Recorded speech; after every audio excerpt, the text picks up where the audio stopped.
Good morning students, कैसे हो आप सब। उम्मीद करती हूँ कि आप सब अपने घर पर सेफ होंगे। आज हम आपका हिंदी व्याकरण का फर्स्ट चैप्टर भाषा, लिपि और व्याकरण ये करेंगे। ये चैप्टर आपने पिछली क्लासेस में भी पढ़ा हुआ है, लेकिन अब इसे आपको ध्यान से पढ़ना है और समझना है। जैसे कि आप देख रहे हैं, चैप्टर का नाम है भाषा, लिपि और व्याकरण। भाषा का सबसे पहले हमें अर्थ पता करना है कि भाषा का क्या अर्थ होता है। भाषा शब्द संस्कृत की भाष धातु से बना है और इस भाष का अर्थ होता है बोलना। ये देखिए, जिसका अर्थ है बोलना। भाषा को समझने के लिए हमें इन चीज़ों का ध्यान रखना ज़रूरी है कि मनुष्य एक सामाजिक प्राणी है, यानी हम समाज में रहते हैं तो हम क्या हैं, सामाजिक प्राणी। समाज में रहकर मनुष्य बोलकर लोगों के सामने अपने भावों व विचारों को प्रस्तुत करता है। आवश्यकता पड़ने पर वह लिखकर भी अपने मन के भावों को स्पष्ट करता है। दोनों का मूल आधार भाषा ही है। भाषा शब्द भाष धातु से बना है, जिसका अर्थ है बोलना।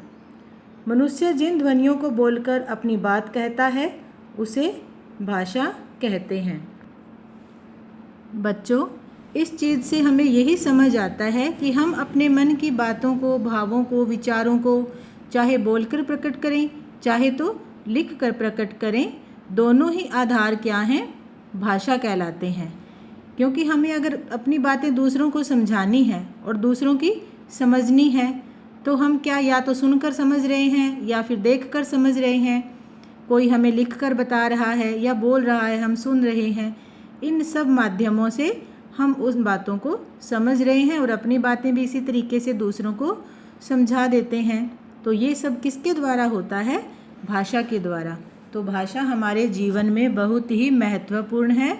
भाषा सीखे बिना हम कुछ भी नहीं कर सकते। ना हम किसी से बातें कर सकते हैं, ना हम पढ़ सकते हैं, ना हम लिख सकते हैं। ठीक है, तो ये देखिए, भाषा की परिभाषा देखनी है आपने। भाषा वह साधन है जिसके द्वारा मनुष्य बोलकर, सुनकर, लिखकर व पढ़कर अपने मन के भावों एवं विचारों का आदान प्रदान करता है। आदान प्रदान का मतलब क्या होता है, लेना देना। ठीक है, प्रदान देना और आदान लेना। तो अपने विचार दूसरों को देता है और दूसरों के विचार खुद ग्रहण करता है। और इसी आधार पर भाषा के दो रूप भी होते हैं।